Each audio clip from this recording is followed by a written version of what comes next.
हमने बहुत कंप्लेंट किया, मेस में भी कुछ ना कुछ प्रॉब्लम होता है, कभी कीड़ा निकल रहा है, कोई खाने में छिपकली निकल जाती है, कोई एक्शन नहीं लिया गया है। और ये लोग बोलते हैं ना हमारे डॉक्टर हमारे नर्सेज बहुत एक्सपीरियंस्ड है। कितने फैकल्टीज़ कितने लोग जाते हैं डॉक्टर हेल्थ सेंटर के पास यहाँ पे दिखाने, अपने आप को कोई एक सिंगल फैकल्टी नहीं जाता दिखाने। उनसे पूछो तो बोलते हैं, वो फैकल्टी इवन बोलती है कि ख़राब है, पर सामने नहीं बोलते, हमारे डायरेक्टर सामने उस दिन कोई नहीं बोलेगा।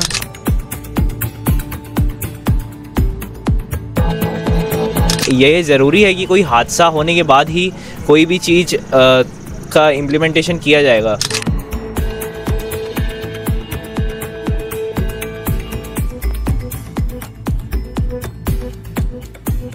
पुलिस आ रही है डंडा लेके, लाठी लेके, शील्ड लेके, बस मीडिया नहीं आ पा रही है, इतना बात छुपाया जा रहा है। हम इतना पढ़ के लिख के आते हैं, जेईई एडवांस क्लियर करके लड़के आ रहे हैं, आप एम्बुलेंस नहीं दे पा रहे हो उसको। वो सुबह बताइए पैदल गया है 1 and 1.5 किलोमीटर दूर हमारे हॉस्टल से है, एक एम्बुलेंस है, इतने बड़े इंस्टीट्यूट में एक एम्बुलेंस होता है। जब हमारी डिमांड सही होती है तब वो पैसों का बोलते हैं कि तुम्हारी फीस बढ़ा दी जाएगी, ऐसे करके हमारी चीज़ों को डाला जा रहा है। फीस बढ़ाने की धमकी दी जाती है, धमकी दी जा रही है, बड़ी भी है। बच्चों को दबाया जा रहा है। रात को हैवी ड्यूटी पुलिस आई थी, हमको इंटिमिडेट करने, हमको डराने आई थी, हम 3 बजे तक बैठे रहे।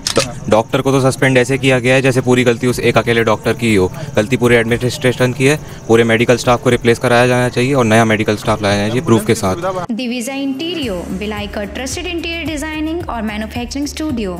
घर वही होता है जहां सुकून और स्टाइल दोनों साथ हों, और इसी सोच को हकीकत में बदल रहा है दिविजा इंटीरियो, जहां हर डिजाइन सिर्फ बनाया नहीं जाता बल्कि महसूस किया जाता है।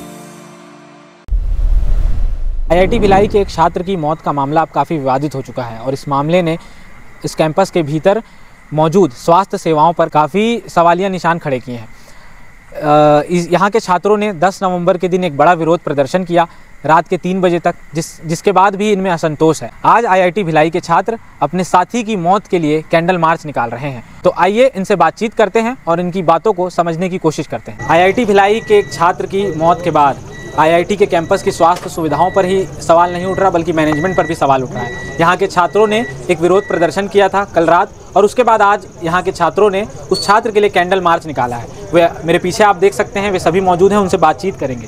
भाई क्या मामला है, क्यों आज आप लोग कैंडल मार्च निकाले? यहाँ पर एक्चुअली हुआ ये था कि परसों की रात को ऑलमोस्ट मतलब परसों की शाम को तो एक स्टूडेंट था यहाँ पर, उसको थोड़ा बहुत बॉडी पेन हो रहा था और उसको मतलब थोड़ा हेल्थ इश्यूज़ हो रहे थे। वो जब गया वहाँ पे आफ्टरनून के टाइम में, तो उसका मतलब उसके डॉक्टर वहाँ पे थे नहीं। उन्होंने कहा गया कि वो डॉक्टर्स जो हैं वो कॉन्वोकेशन में गए। उसके बाद फिर ये लोग वापस से हेल्थ सेंटर गए। हेल्थ सेंटर पे जाने के बाद उन्हें डॉक्टर वहाँ पे जाते हुए दिख रहा था। उसने उसे कुछ भी नहीं देखा, ट्रीटमेंट भी नहीं देखा, उसने कुछ भी नहीं देखा। उसने बस उसे ऐसे ही बस मेडिसिन दे दिए कुछ। और उसके बाद फिर जब ये कल की बात है, कल जब मॉर्निंग के टाइम में उसका जो था हेल्थ और ज़्यादा बिगड़ने लगा, और इस टाइम पे हेल्थ बिगड़ने की वजह से ये लोग उस स्टूडेंट को कोई पहले से कोई बीमारी ऐसा कुछ था, हेल्थ प्रॉब्लम थी? ये बात हमें नहीं पता। फिर भी उनके घर वालों से ऐसी कुछ बातचीत नहीं? ऐसे नहीं हुई बातचीत। ठीक। कल आप लोगों ने एक विरोध प्रदर्शन किया, क्या बात हुई उसमें, कुछ निकला, हल निकला? ऐसा तो कोई खास हल नहीं मिला, क्योंकि बस एक हमें मिला लास्ट में कि जो डॉक्टर जो था वो सस्पेंड हुआ है। मेन यही हुआ है। उसके बाद एडमिनिस्ट्रेशन पे यहाँ पे कोई भी और चीज़ नहीं हुई है, एक्शन नहीं हुआ है अभी तक। और क्या क्या मांगे हैं आपकी? हमारी मांगे ये हैं, हम ये जानना चाहते हैं कि एक विद्यार्थी की मौत होने के बाद ही ये सब चीज़ें क्यों इम्प्लीमेंट की जा रही हैं? ऐसी चीज़ें पहले से क्यों नहीं इम्प्लीमेंटेड थी? क्या ये ज़रूरी है कि कोई हादसा होने के बाद ही कोई भी चीज़ का इम्प्लीमेंटेशन किया जाएगा एडमिनिस्ट्रेशन द्वारा? आप लोगों को क्या लगता है कि ये यहाँ का जो कैंपस एडमिनिस्ट्रेशन है उनकी तरफ से कोई गलती हुई है? जी हाँ, डॉक्टर को तो सस्पेंड ऐसे किया गया है जैसे पूरी गलती उस एक अकेले डॉक्टर की ही हो। गलती पूरे एडमिनिस्ट्रेशन की है। पूरे मेडिकल स्टाफ को रिप्लेस कराया जाना चाहिए और नया मेडिकल स्टाफ लाया जाना चाहिए प्रूफ के साथ।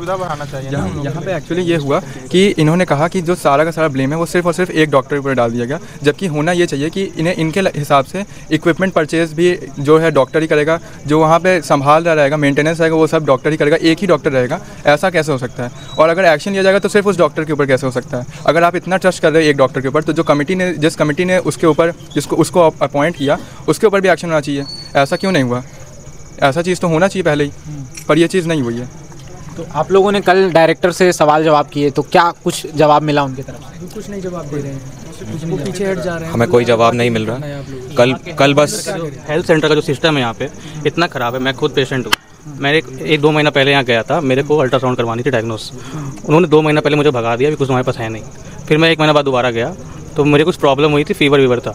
उन्होंने बोला तुम्हें कौन सी दवाई दूँ, मतलब तुम्हें खुजली की दूँ, तुम्हें पेट दर्द की दूँ, वो मुझसे पूछ रहे हैं। अच्छा, मुझसे पूछ रहे हैं यहाँ के हेल्थ सेंटर। डॉक्टर मरीज से पूछ रहा है, मेरे से पूछ रहे हैं। आज मेरा दोस्त गया यहाँ पे साथ में, वो रिपोर्ट लेके गया, तो नर्स से पूछ रहा है, नर्स पूछ रही है तो अब क्या करें। ऐसे यहाँ पे काउंटर में बैठाए हुए रिसेप्शनिस्ट नर्स हैं। इतना रेप्यूटेड इंस्टीट्यूट होने के बाद आप ऐसे इतने अनएजुकेटेड आप ऐसे डॉक्टर्स और एम्प्लॉयज़ को रखोगे तो हम लोग कैसे करेंगे। हम इतना पढ़ के लिख के आते हैं, जेईई एडवांस क्लियर करके लड़के आ रहे हैं, आप एम्बुलेंस नहीं दे पा रहे हो उसको। वो सुबह बताइए पैदल गया है 1.5 किलोमीटर दूर हमारे हॉस्टल से है, एक एम्बुलेंस है। इतने बड़े इंस्टीट्यूट में एक एम्बुलेंस होता है और वो पैदल गया, इतनी उसकी तबीयत खराब थी, वो कैसे पैदल गया होगा उतना दूर। पैदल जाने के बाद भी वहाँ पहुँचा तो वहाँ डॉक्टर अवेलेबल नहीं था उसके लिए। आप पल्स ले रहे हो तो आधे घंटे लगा दे रहे हो पल्स लेने में। ऐसी कौन सी रीडिंग है जो आप इतने आधे घंटे लगा रहे हो। और जब हम आपसे कुछ पूछते हैं तो आप कहते हो हमें पता नहीं है। ऐसे कैसे नहीं पता है। मुझे 2 महीना बाद यहाँ रिफ़र किया गया, मैं आज जाके दिखा के आ रहा हूँ, तब से मेरे को प्रॉब्लम थी। एक लड़के की जान चली गई है, जान की हानि तो हुई है, लेकिन अब आप लोग सारे विद्यार्थी मिलकर क्या चाहते हैं? हम चाहते हैं कि हमें जस्टिस मिले, हमें क्लियर बताया जाए कि उसके साथ क्या हुआ। हमें ये भी नहीं बताया जा रहा है कि क्या हुआ है क्या नहीं, हमें रिपोर्ट नहीं पता चल रहा है, कुछ डायरेक्टर कोई जवाब नहीं दे रहा है। उसके साथ साथ प्रशासन ने स्टार्टिंग से कोई जवाबदारी नहीं ली है। हमारे सामने वीडियो पे बहुत बार स्टेटमेंट बदले हैं, विटनेस सामने खड़ा है फिर भी उसकी आवाज़ नहीं सुनी जा रही है। बार बदला जा रहा है, बच्चों को दबाया जा रहा है। रात को हैवी ड्यूटी पुलिस आई थी, हमको इंटिमिडेट करने, हमको डराने आई थी। हम 3 बजे तक बैठे रहे, बाकी लास्ट में कोई समाधान नहीं निकला, कोई रास्ता नहीं मिला, तो उन्होंने सारा ब्लेम डॉक्टर पे डाल दिया। हमें मांग थी कि डॉक्टर का बयान लिया जाए, सच सुना जाए, क्योंकि गलती सिर्फ डॉक्टर की नहीं है, पूरे प्रशासन की है। जो भी वहाँ पे मशीन लाई गई थी, क्यों बंद थी। पहली मशीन खराब थी, दूसरी मशीन पे पल्स आई थी, फिर भी उसको डेथ डिक्लेयर कर दिया गया।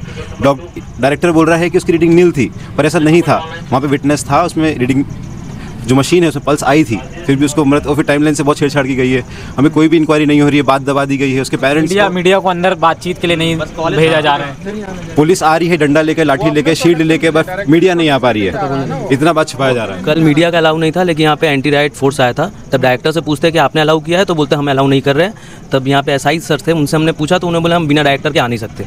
तो मीडिया का अलाउ नहीं है, हमें बैठ के शांति से प्रोटेस्ट नहीं हम कर रहे हैं, तो वहाँ पे बाधा दिया जा रहा है। लेकिन और एंटी राइट आ रहा है, हमारी आवाज़ दबाने की पूरी कोशिश की गई है कल रात को। बार बार मुद्दा बदल रहे हैं, हमारा कोई भी जवाब नहीं दे रहे हैं, और हम जो सवाल पूछ रहे हैं उसका अलग तरीके से कुछ भी बोले जा रहे हैं। डायरेक्टर सर बोल रहे हैं कि जो यहाँ पे मेडिकल इक्विपमेंट आती है वो ना उनके बिना कंसल्ट के आती है। यहाँ पुलिस भी आई, वो भी ना उनके कंसल्ट के बिना आ गई। IIT देश के गिने चुने प्रतिष्ठित संस्थानों में से एक है।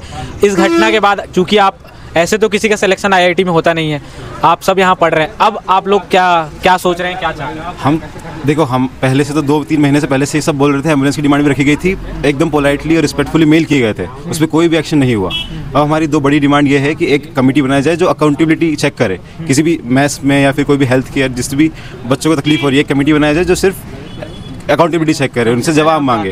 हर क्या हुआ, कैसे हुआ, सब हमारे क्रिस्टल के लिए बताया जाए। वो हमें ट्रांसपेरेंसी रखी जाए कि क्या हुआ है एग्जैक्टली, वो चीज़ बताई जाए, और एडमिनिस्ट्रेशन अपनी गलती माने। जब कल हम विरोध कर रहे थे तो जब भी हमने कोई सवाल पूछा, कोई अलग तरीके से जवाब दिया जा रहा है, समय व्यर्थ किया जा रहा है, ताकि जितना ज़्यादा समय निकलता जाए और बच्चे थक के घर जाते जाए। जब हमारी डिमांड सही होती है तब वो पैसों का बोलते हैं कि तुम्हारी फीस बढ़ा दी जाएगी, ऐसे करके हमारी चीज़ों को डाला जा रहा है। फीस बढ़ाने की धमकी दी जाती है, धमकी दी जा रही है, बड़ी भी है फीस। हमने कोई उनसे क्वेश्चन नहीं करा, 10,000 बढ़ाया भी। हम थोड़ी सी डिमांड रखते हैं कि सर एक एम्बुलेंस, तो बोल रहे फीस बढ़ेगी, कुछ भी होगा तो फीस बढ़ेगी। बल्कि IITs को करोड़ों रुपए सरकार से भी आता है, और हम भी 1.5 लाख रुपए हर एक बच्चा दे रहा है साल का, फिर भी ये लोग सिर्फ एक बहुत कम चीज़ कर रहे हैं। बहुत करप्शन भी है अंदर सर। और सिर्फ एक एम्बुलेंस है 15। कल डायरेक्टर साहब को हम लोग बोलते हैं तो बोलते हैं कि सफिशिएंट है, वो भी एम्बुलेंस कंप्लीट नहीं है, उसमें कंप्लीट लाइफ केयर नहीं है। एक ही एम्बुलेंस है। आज हम लोग कल प्रोटेस्ट किए तो हाफातबी में और एक एम्बुलेंस दिया गया, वो भी कंप्लीट एम्बुलेंस नहीं है, उसमें ना कि मतलब बहुत बुनियादी ज़रूरत के लिए व्यक्ति को आंदोलन करना पड़ेगा, उसके बाद उसकी बेसिक ज़रूरत। और हेल्थ सारे बच्चे बोल भी रहे हैं कि ये नहीं है, ये मतलब उतना सफिशिएंट नहीं है, तो उल्टा डायरेक्टर साहब हमें आगे से बोल रहे हैं कि नहीं है, हमारे से आर्ग्यू कर रहे हैं कि तुम गलत बोल रहे हो, जैसे हमारी मांगे सुनी ही नहीं जा रही हैं। वो हमें दबाने की कोशिश कर रहे हैं कि ऐसा नहीं है, जो मैं बोल रहा हूँ वही सही है। अच्छा, इस घटना के पहले भी आप लोग डायरेक्टर सर के पास जाते होंगे अपनी कुछ समस्याएं लेकर, तो उनका व्यवहार कैसा है? डायरेक्टर सर कभी अवेलेबल नहीं रहते हैं, किसी से बात करना होता है तो फर्स्ट ईयर के बच्चों से करते हैं, बड़ों से कोई बात नहीं करते, और बहुत ही मिनिमम हमारे पास आते हैं। शायद मैं 2 साल से यहाँ पर हूँ, 1 या 2 बार ही सामने आए हैं वो। हमने बहुत कंप्लेंट किया, इसमें भी कुछ ना कुछ प्रॉब्लम होता है, कभी कीड़ा निकल रहा है, कोई खाने में छिपकली निकल जाती है, कोई एक्शन नहीं लिया गया है। बहुत गैर जिम्मेदार, बहुत गैर जिम्मेदार, कोई मतलब जवाब दे ही नहीं है। डॉक्टरों की डिग्री नहीं बताई गई हमको, बोला गया कि नर्स 7-8 साल से वो एक्सपीरियंस है, पर CPR नहीं, उसको वापस जिंदा कर, उसकी बच्चे की सिर्फ पल्स कम थी, उसको वापस जिंदा करने की कोशिश नहीं की गई। ऑक्सीजन सिलेंडर नहीं खोला गया इनसे, मशीन ऑपरेट नहीं करी गई इनसे, बोला रेंच लगेगा ऑक्सीजन सिलेंडर में, कोई जवाब नहीं दिया गया, डॉक्टर को नहीं बुलाया गया, बिल्कुल हमको घुमाया जा रहा है, कोई हमको कोई भी जवाब नहीं। यहाँ पे किसी फ्रैक्चर भी हो जाता है तो ये हमारे जो सिक्योरिटी में भैया लोग खड़े हैं उन लोग के साइकिल में बैठ के हम लोग जाते हैं हेल्थ सेंटर। ऐसा बहुत बड़ा इंसिडेंट भी आया है। जुगाड़ करना पड़ता है, जुगाड़ करना पढ़ने वाले स्टूडेंट्स को ऐसा करना पड़ता है, बहुत शर्म की बात है देश के लिए। सर ये शर्म की बात और इनह्यूमन भी है। आप किसी फ्रैक्चर ले इंसान को आप कैसे साइकिल बैठा के भेज देंगे? एम्बुलेंस की इतनी सुविधा तो है ही नहीं और कंप्लीट भी नहीं है, और ये डायरेक्टर मानने को भी तैयार नहीं है। और ये सब ऐसे आम कॉलेजों में नहीं हो रहा है, ये सब एक रेप्यूटेड इंस्टीट्यूट में हो रहा है। IIT जैसे इंस्टीट्यूट बहुत मायने रखती है हमारी इंडिया के लिए, यही बहुत बड़ी बात है। जब ये ऐसी चीज़ें, ऐसी घटनाएं जब हमारे इंस्टीट्यूट में होंगी तो क्या इम्पैक्ट जाएगा बाहर। और ये लोग बोलते हैं ना हमारे डॉक्टर, हमारे नर्सेज बहुत एक्सपीरियंस है, कितने फैकल्टीज़, कितने लोग जाते हैं डॉक्टर हेल्थ सेंटर के पास यहाँ पे दिखाने, अपने आप को कोई एक सिंगल फैकल्टी नहीं जाता दिखाने। उनसे पूछो तो बोलते हैं, फैकल्टी इवन बोलती है कि ख़राब है, पर सामने नहीं बोलते, हमारे डायरेक्टर सामने उस दिन कोई नहीं बोलेगा, इसके लिए कोई रिस्पॉन्सिबल नहीं है, सब लड़के जिम्मेदार हैं। ऐसे कैसे काम चलेगा फिर? हम लोगों को बोलने नहीं दिया जाता है। तो ये हमारे साथ IIT भिलाई के छात्र थे। आपने इनकी बातें सुन ली। इनका कहना साफ है कि IIT भिलाई के कैंपस के भीतर जो स्वास्थ्य सुविधाएं हैं वो काफ़ी ख़राब हैं, और यहाँ के जो डायरेक्टर हैं उनके पास भी ये अपनी शिकायत लेकर के जाते हैं तो वे मिलते नहीं हैं। आप सोचिए कि IIT देश के प्रतिष्ठित संस्थानों में से एक माना जाता है, वहाँ के छात्रों को इस तरह की समस्याओं का सामना करना पड़ रहा है। क्या ये चिंता का विषय नहीं है? आप इस पूरे मामले को लेकर के क्या सोचते हैं? अपनी राय कमेंट बॉक्स में ज़रूर दें, और अन्य खबरों के लिए देखते रहें भारतीय मीडिया को।